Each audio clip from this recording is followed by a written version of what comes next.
أعوذ بالله من الشيطان الرجيم. بسم الله الرحمن الرحيم.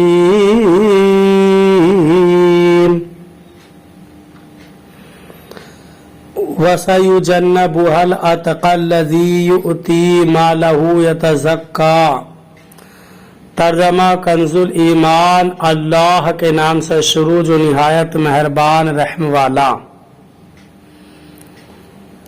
اور بہت جلد اس سے دور رکھا جائے گا جو سب سے بڑا پرہیزگار، جو اپنا مال دیتا ہے کہ ستھرا ہو. ترجمہ کنزُ العرفان. اور عنقریب سب سے بڑے پرہیزگار کو اس آگ سے دور رکھا جائے گا جو اپنا مال دیتا ہے تاکہ اسے پاکیزگی ملے. وَسَيُجَنَّبُهَا الْأَتْقَى. اور عنقریب سب سے بڑے پرہیزگار کو اس آگ سے دور رکھا جائے گا.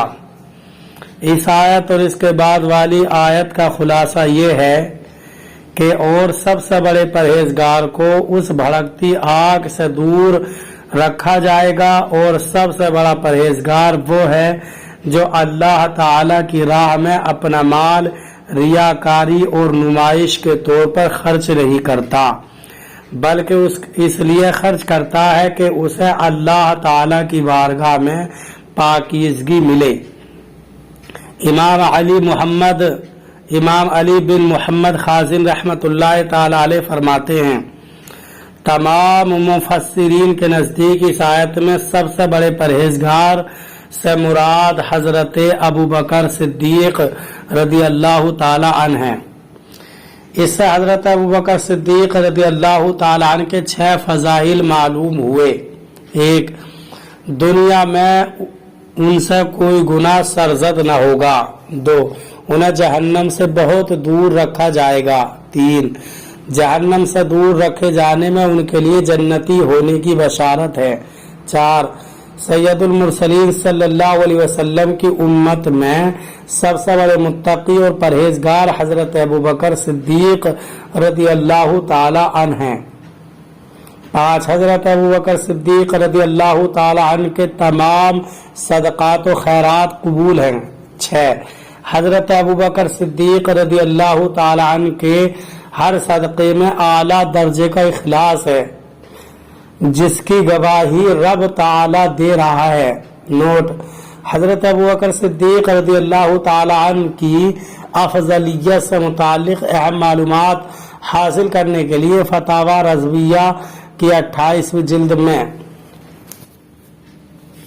موجود اعلیٰ حضرت امام احمد رضا خان رحمۃ اللہ تعالی علیہ کے رسالے حضرت ابوبکر صدیق رضی اللہ تعالی عنہ کی افضلیت کا بیان کا مطالعہ فرمائیں.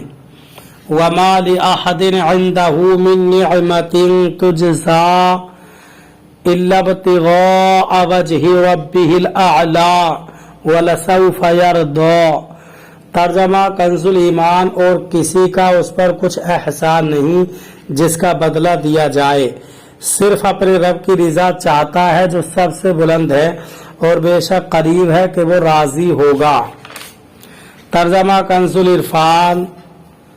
اور کسی کا اس پر کچھ احسان نہیں جس کا بدلہ دیا جاتا ہو، صرف اپنے سب سے بلند شان والے رب کی رضا تلاش کرنے کے لیے، اور بے شک قریب ہے کہ وہ خوش ہو جائے گا. وَمَا لِأَحَدٍ عِندَهُ مِن نِعْمَةٍ تُجْزَى. اور کسی کا اس پر کچھ احسان نہیں جس کا بدلہ دیا جاتا ہو. شان نزول. جب حضرت صدیق اکبر رضی اللہ تعالی عنہ نے حضرت بلال رضی اللہ تعالی عنہ کو بہت مہنگی قیمت پر خرید کر آزاد کیا تو کفار کو حیرت ہوئی، اور انہوں نے کہا کہ حضرت صدیق رضی اللہ تعالی عنہ نے ایسا کیوں کیا؟ شاید حضرت بلال رضی اللہ تعالی عنہ کا ان پر کوئی احسان ہوگا جو انہوں نے اتنی مہنگی قیمت دے کر انہیں خریدا اور آزاد کر دیا. اس پر یہ آیت کریمہ نازل ہوئی اور اس آیت اور اس کے بعد والی آیت میں ظاہر فرما دیا گیا کہ حضرت ابو بکر صدیق رضی اللہ تعالیٰ عنہ کا یہ فعل محض اللہ تعالیٰ کی رضا کے لیے ہے، کسی کے احسان کا بدلہ نہیں، اور نہ ان پر حضرت بلال رضی اللہ تعالیٰ عنہ وغیرہ کا کوئی احسان ہے۔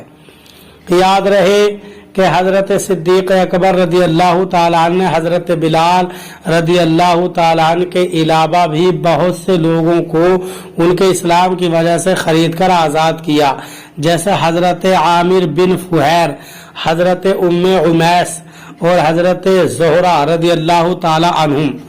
وَلَسَوْفَ يَرْضَىٰ، اور بے شک قریب ہے کہ وہ خوش ہو جائے گا، یعنی بے شک قریب ہے کہ وہ اس نعمت و کرم سے خوش ہو جائے گا جو اللہ تعالیٰ ان کو جنت میں عطا فرمائے گا۔